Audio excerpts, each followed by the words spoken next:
Okay.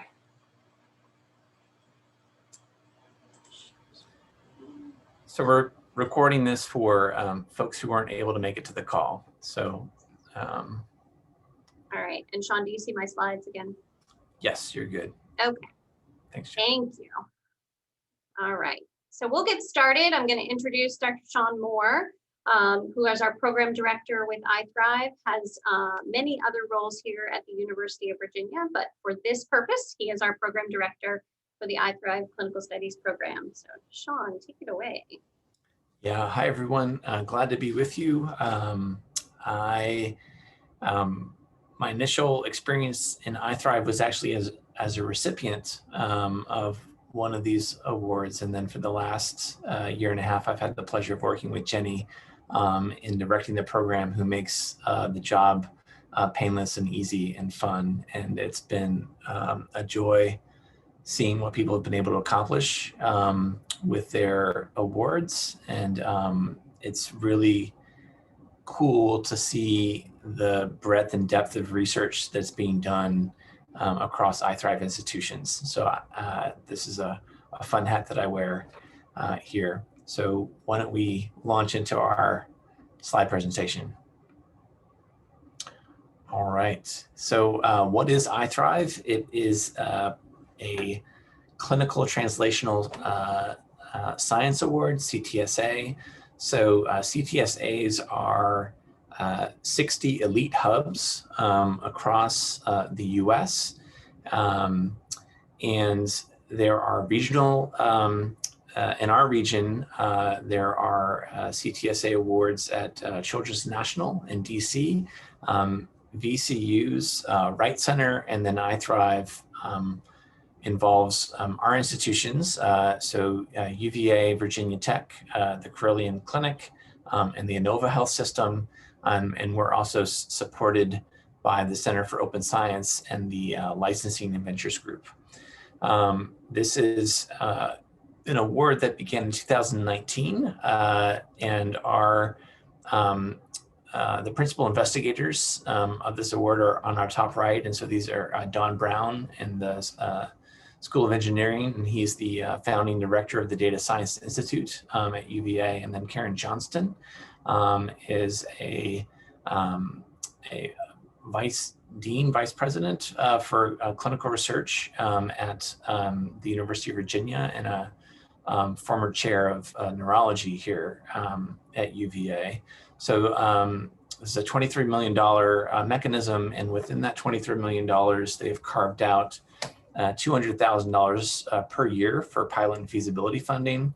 And the primary goals of these pilot awards is to fund patient-oriented data science, collaborative teams across iTHRIV institutions and within iTHRIV institutions, and then training the next generation of patient-oriented researchers. So next slide, please. All right, Jenny, why don't you take this one, please? And can you unmute? I'm sorry. Thank you. So our objective here for our pilot and feasibility programs, as Sean said, is using data. Our main mechanism for the CTSA grant that we have is using data to improve health. And so our purpose behind these small seed grant funding mechanisms is to help research teams transition from smaller feasibility studies to successful external grant funding. And we are particularly interested in projects related to innovative uses of data science to improve health, research focused on health disparities, and team science collaborations across 2 or more iTHRIV partner institutions.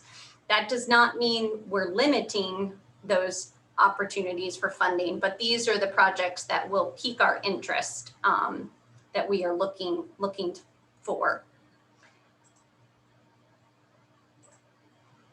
So our timeline has already started. We released the request for proposals last week, June 28th.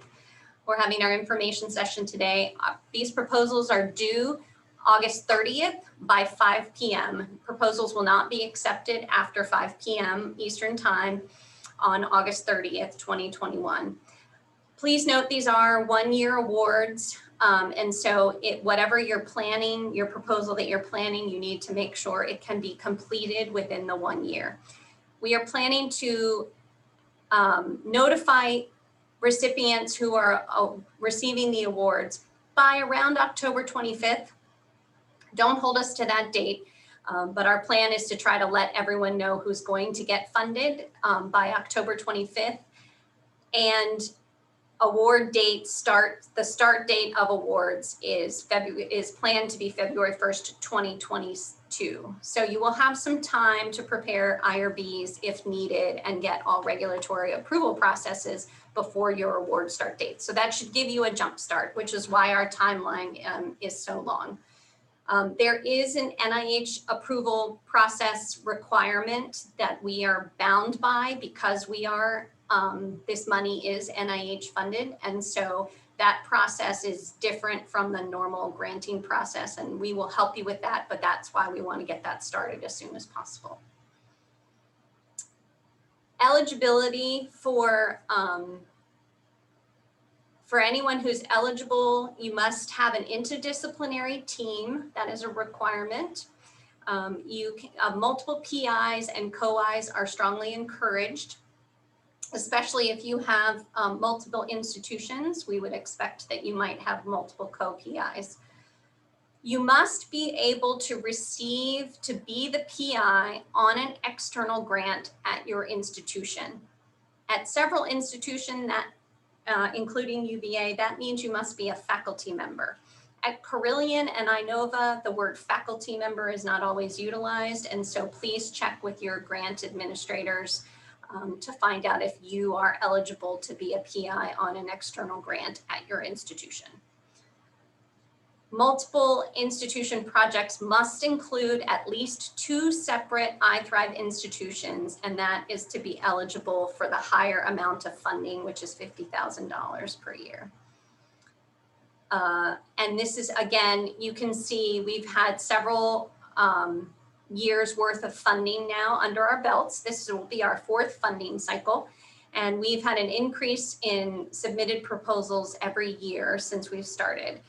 So last year we had 23 submitted proposals, 23 were reviewed, and 5 were funded. So it's possible between 4 and 5 on average will be funded, potentially 6 depending on how the budget requesting amounts. For a submission, we require a single PDF. So this is very important. Please make sure your application is in a single PDF.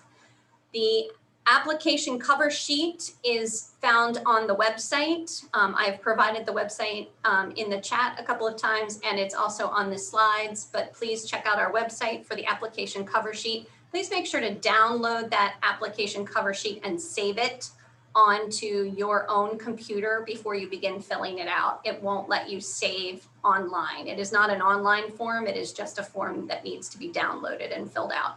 It is a fillable PDF with signature lines attached for both of the PIs that will be involved in the project, as well as a grant administrator from your institution or department needs to make sure to sign that as well.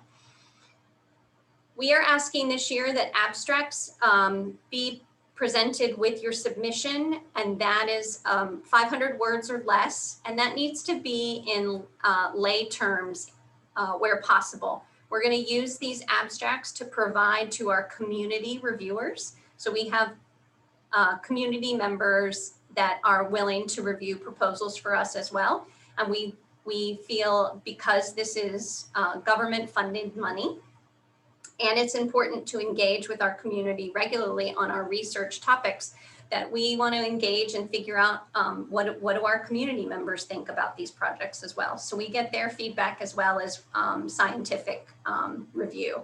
So please use that abstract as a way to explain your project so that a community member will be able to understand.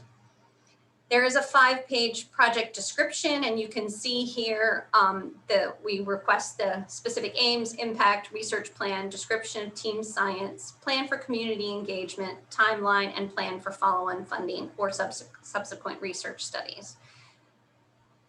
Resource and data sharing plan is also required this year. We would like to encourage you to look at using the Open Science Framework. I've provided both of those websites for you, or look into the use of the Center for Open Science, which is all about having your science be publicly available and your data be publicly available in a format that's easy to and accessible.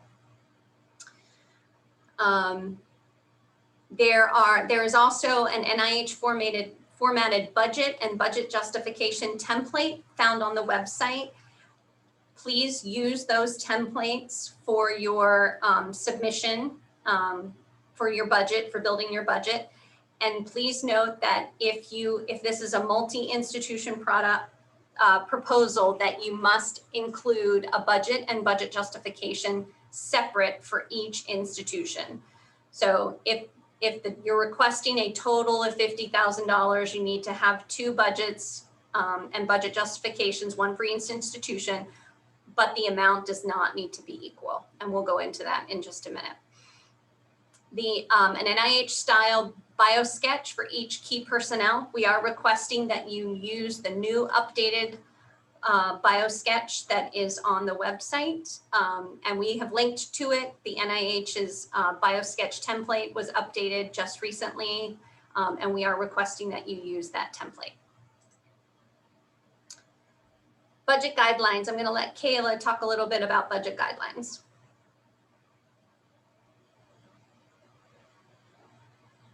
You're muted, Kayla. So hi everyone. I first just want to say that if you are working at one of the partner sites with iTHRIV, I highly recommend that you reach out to the grants research administrators that are listed in the RFP. They work directly with iTHRIV, and they can be great resources for you as you're trying to navigate if you have any questions. You can always reach out to me or to Jenny, but these other women, as they happen to be, are all great, awesome, completely can help you as well. So if you are applying as a single site from an iTHRIV institution, which as a reminder is UVA, Virginia Tech, Carilion Clinic, and Inova Health, you are eligible to request up to $25,000 direct dollars. If you are want to submit a proposal with a multi-site iTHRIV institution, which would include 2 of the iTHRIV partners, you can request up to $50,000 in direct costs. These are, as a reminder, it's a 1-year award. The anticipated funding dates will be February 1st, 2022 through January 31st, 2023. No cost extensions will not be permitted. Carry forward is not permitted. So January 31st, the funding will be over. So as Jenny had stated before, it's really important that your project, that you can complete your project in 1 year. Consortium agreements are not required between iTHRIV institutions. We already have, UVA has a consortium agreement with all of our institutions under this award. So you do not need to fill out any consortium agreement forms or have your partners fill out a consortium agreement form for this award. If you are at UVA, it is considered an internal award, and so you would not need to do anything extra. You do not need to fill out an EPRF through Research UVA or submit this through grants and contracts. Publication costs are not permitted. Indirects are unallowable. In previous years, we have done something with our, so this is different than in previous years. We've allowed our partner sites to have indirects. However, this year we are not allowing anyone indirects. $500 should be included in your budget for a community engagement studio, and Jenny will talk a little bit more about specifically what the community engagement studio is. We have provided templates for an NIH formatted budget, a P4, P5 budget. that's been modified just a little bit, as well as a budget justification. Please use those templates. Again, no cost extensions will not be permitted. And please remember that this is NIH funding that you will be receiving. So any guidelines that you would need to follow for a federal funded grant, you should follow so meaning please, please, please do not put food on this grant. But other than that, any other normal things that you would put on there would probably be appropriate. But thank you so much. Yeah, thank you, Kayla. All right, our evaluation criteria, we will be using an NIH style scoring process. We will have reviewers from each institution. So every proposal will be reviewed by a member of each institution, as well as a community member. So each proposal will have about 5 reviews that we will be looking at. The final funding decisions we the scores are tabulated and pulled together are made by the iTHRIV Leadership Council. And we present to them in October with our findings and our scores, and they make the ultimate funding decisions. You can see the evaluation criteria here, and it is also available on our website. Other requirements, as I talked about earlier, where you might need regulatory approvals for your research projects, potentially IRB if you're doing human subject work, or IACUC approvals if your project involves animal research. NIH approval for funded projects is also required for human subjects and vertebrate animal research. And so we have to go through an NIH approval process that is separate from your IRB and IACUC approvals. And that process can take up to 30 days, which is why we wanted to start and notify teams early so that can all be managed and be ready to roll by February 1st. Any multi-site non-exempt research will be required to utilize a single IRB, and that is an NIH mandate that we must follow. So any multi-site non-exempt research. If it's exempt, you can just use, separate IRBs.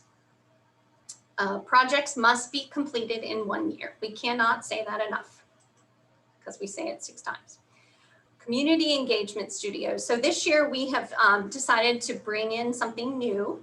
And this is to help encourage our funded pilot projects to really start to engage with your community and to understand the people that are impacted by the disease process that you may be studying, and what their wants and needs are and how much they understand about your project.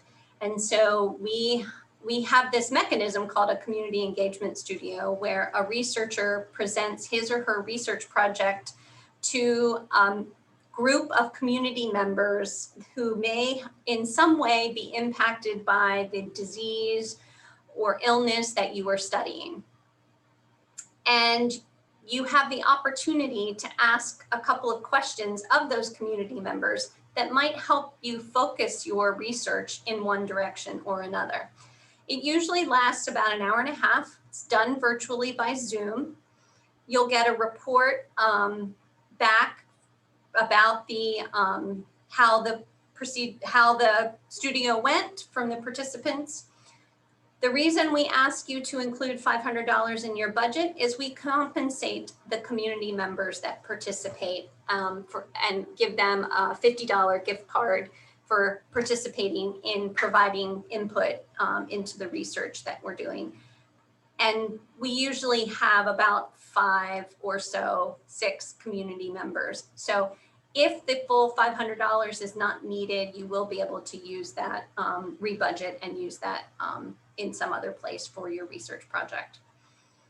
The iTHRIV staff will assist with the studio, will help with the setup, and you do not need to include information about how you will do your community studio or what you will do in your proposal, in your iTHRIV proposal. We don't need to know that. We're just letting you know that this will be a requirement as part of your funding mechanism this year.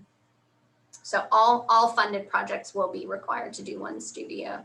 And our partnership manager who will help assist in this process is Kristen Miller. And so you'll end up getting to meet her and figure out how to do that.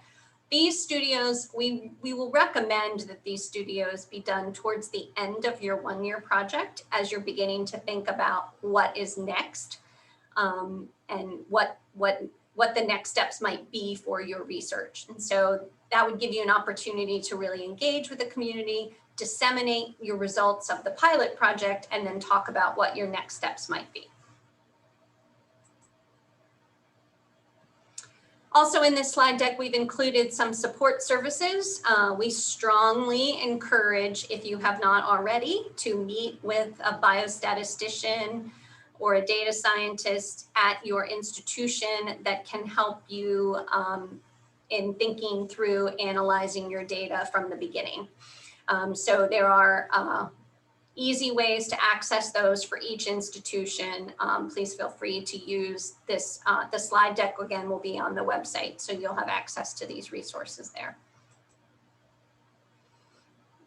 We'll just talk through a couple of the frequently asked questions that we received in previous years. These are also listed on our website and you can find them, but I'll just go through them real quickly. What does community engagement mean? We ask you to talk about your community engagement plan.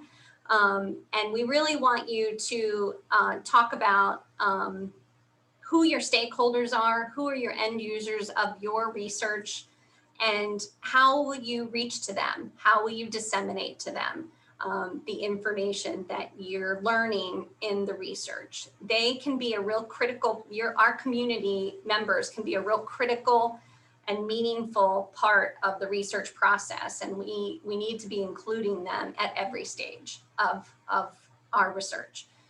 So we want you to really talk to us about what are your plans to reach to them. And even if you want to be as specific as talking about community events you might attend to talk about your research.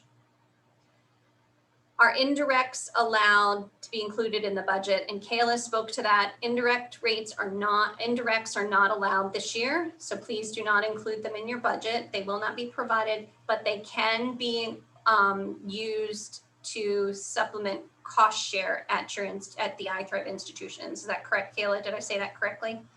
Yes, but that's nothing that you really need to worry about. So okay. So that's just for all the research administrators in the room. I saw Vera was on. Okay, great. So yeah.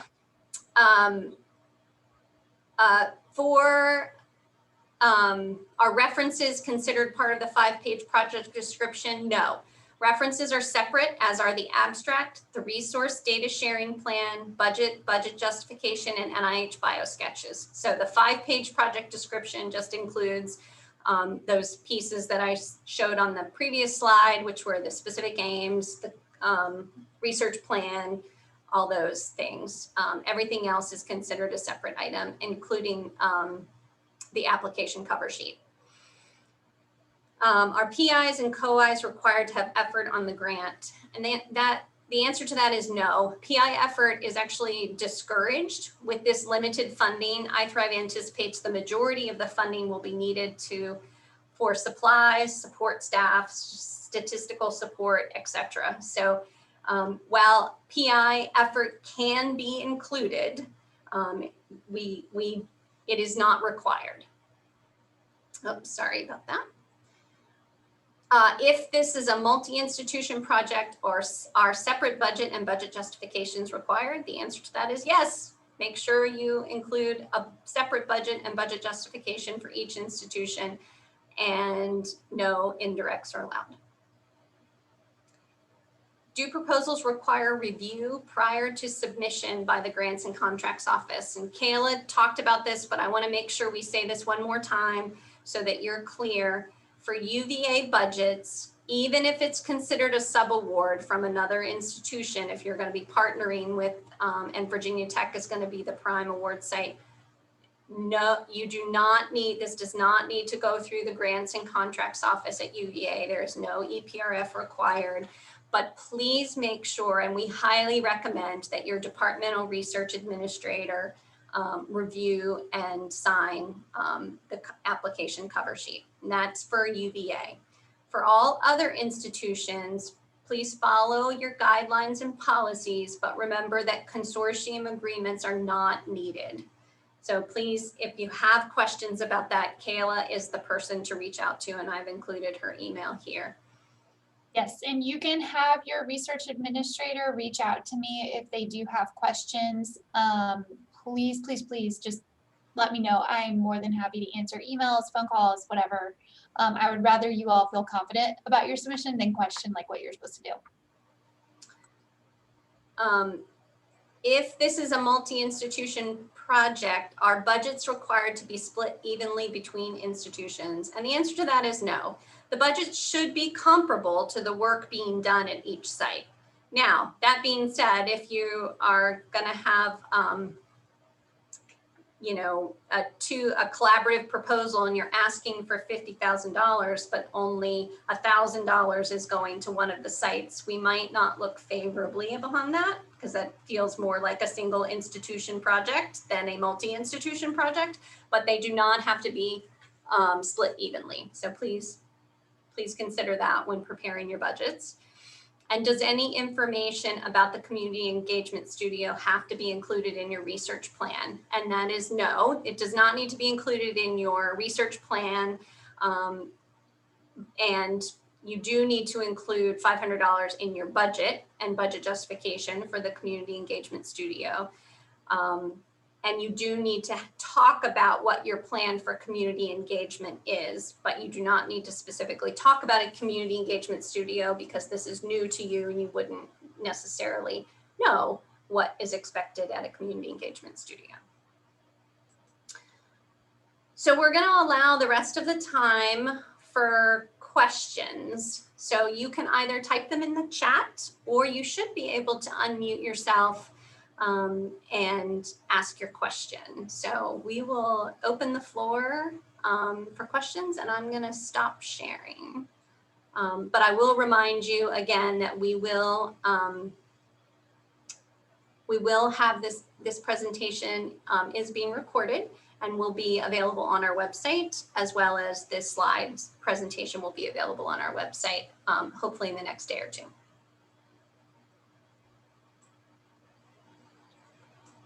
Very good. Thank you, Jenny. So any questions from our participants? And thank you all for joining us this afternoon. All right. Do we have any examples of studies that have been funded previously? So I'm going to put Sean on the spot and ask him if we can use his proposal from a couple years ago, although it's a little bit older, and I could ask one of our funded folks from this year to make those available as well. Yes, I'd be happy to share ours. We had a joint proposal with ANOVA, with Dr. Suchi Hurigan. So Suchi and I are both pediatric gastroenterologists, and a neonatology fellow here at UVA had created a biobank of stools from the neonatal intensive care unit, and Suchi had a similar cohort, and so we combined those samples and did microbiome and metabolomic studies on those, and found some interesting signatures, and are now preparing an R01 application based on that. So we'd be happy to kind of share that as an example of kind of how we leverage patient populations at both institutions and how we broke things out. Been a very rewarding collaboration, and one of the reasons why I think this is an exciting program is that we're kind of encouraged to break some silos between institutions, and on behalf of patients in Virginia. So the answer is yes, we will share that proposal on the website. We will share those example proposals on the website. I do need to just de-identify some of those things, take out the budgets and those kinds of things, but we will. Social Security numbers, Exactly. We will share the overall proposal with you. This is Paul Yaten. I'm a gastroenterologist at Carillion, and of course Carillion outsources a lot of the stuff. Are there any guidance or thoughts about a lot of the direct costs for a project that I'm considering would be borne by Quest. Does anybody have any experience or issues with involving a private company that would be part of the direct costs, or would we just consider those as a direct cost, a line item in a budget? Or So yeah, those can be considered, I think, direct costs. And so as an example from our own experience, we did our own microbiome sequencing, but for metabolomics, we used the company Metabolon. And so that was an allowable expense.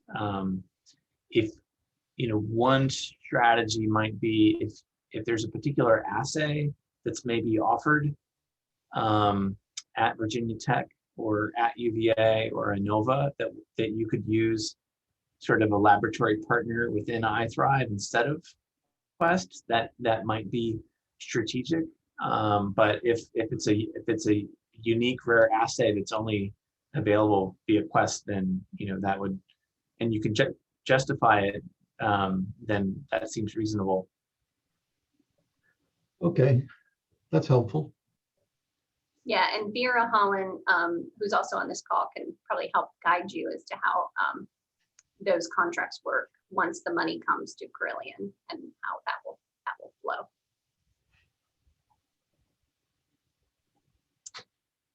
Thanks for the question, iTHRIV.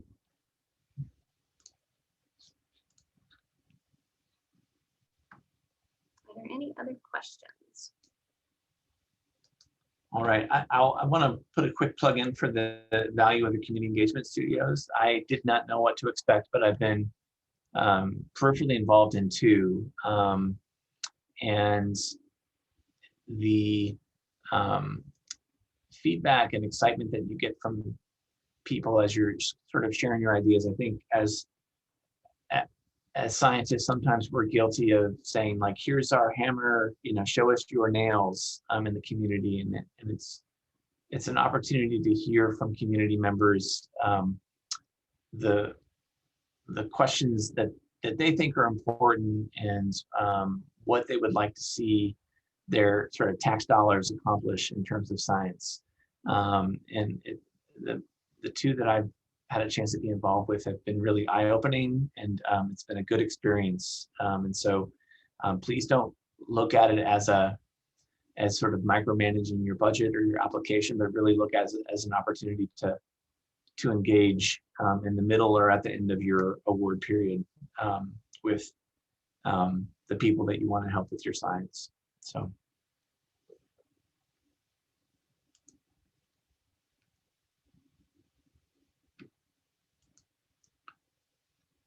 All right. All right, we're not seeing any other questions in the chat. So if you have other questions, there's the iTHRIV admin email on our website. Please don't hesitate to use that email, reach to us. I'll put it in the chat for you. Please, please use that email if you would like to reach us. We're happy to answer any questions at any time. And just please make sure your proposals are submitted before 5 p.m. on August 30th. That is the key. In a single PDF. And in a single PDF. That's right. Yes. That is key. So we appreciate you joining and have a great afternoon.